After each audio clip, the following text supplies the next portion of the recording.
J'ai mis longtemps à admettre que les pierres pouvaient avoir une action spécifique sur notre corps, sur notre esprit. Et pourtant, l'expérience m'a appris que c'était juste, que c'était exact.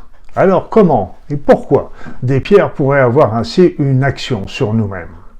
Il faut d'abord repartir à la base en se disant que toutes les particules sont formées d'énergie. Chaque particule, ça a une vibration qui lui est propre. Un électron ne va pas vibrer à la même fréquence qu'un proton ou un neutron.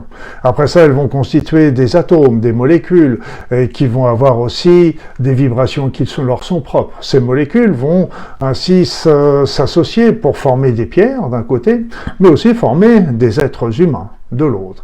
Et donc, les êtres humains sont une association d'organes, de fréquences, et les pierres ont également une fréquence qui leur est propre, et c'est ainsi que la fréquence d'une pierre peut interférer sur la fréquence d'un organe, de notre esprit, ou d'une émotion, etc. Donc, c'est des histoires tout simplement de fréquences, et chaque pierre a sa particularité, et c'est pour ça qu'il faut bien les choisir. Et vous savez aussi que les pierres ne sont pas pures, c'est-à-dire qu'il y a toujours d'autres métaux ou d'autres pierres, d'autres constituants qui sont avec les pierres, la métisse, la pyrite, etc. C'est souvent associé, et si bien que ça donne des fréquences aussi qui sont un petit peu plus particulières à chaque pierre, et c'est pour ça que on peut être amené aussi à choisir une pierre, par exemple parmi les améthystes ou les pyrites ou même les shungites ou que sais-je, une pierre parmi toutes les pierres qui nous sont proposées, une pierre qui va nous être propre parce que cette pierre est composée, n'est pas pure et est composée d'autres éléments qui vont rentrer plus fortement en fréquence avec nous.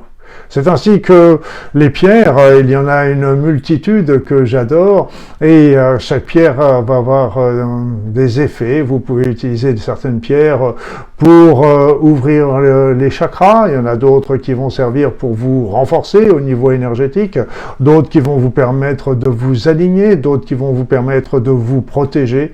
Donc ces pierres sont là à notre service, et il faut bien comprendre que très souvent, elles se sacrifient même pour nous. Quand vous prenez un quartz rose, par exemple, quand vous avez une émotion, eh bien, ce quartz rose va se charger d'une partie de votre chagrin, de votre peine, de votre souffrance. Souvent même, il va grisailler avec le temps, il va même pouvoir se casser. Ça veut dire qu'il aura terminé son travail. Du moins, il aura terminé ce qu'il a pu faire. Lui, il n'aura peut-être pas tout enlevé, mais il aura déjà soulagé une partie du problème. Vous pourrez à ce moment-là jeter cette pierre, mais dans la nature parce que c'est de là qu'elle vient. Donc beaucoup de respect avec ce monde des pierres qui est aussi quelque part un monde de conscience, même s'il est basé sur d'autres fréquences, d'autres dimensions que la nôtre. Les pierres nous aiment, à nous de les aimer en retour.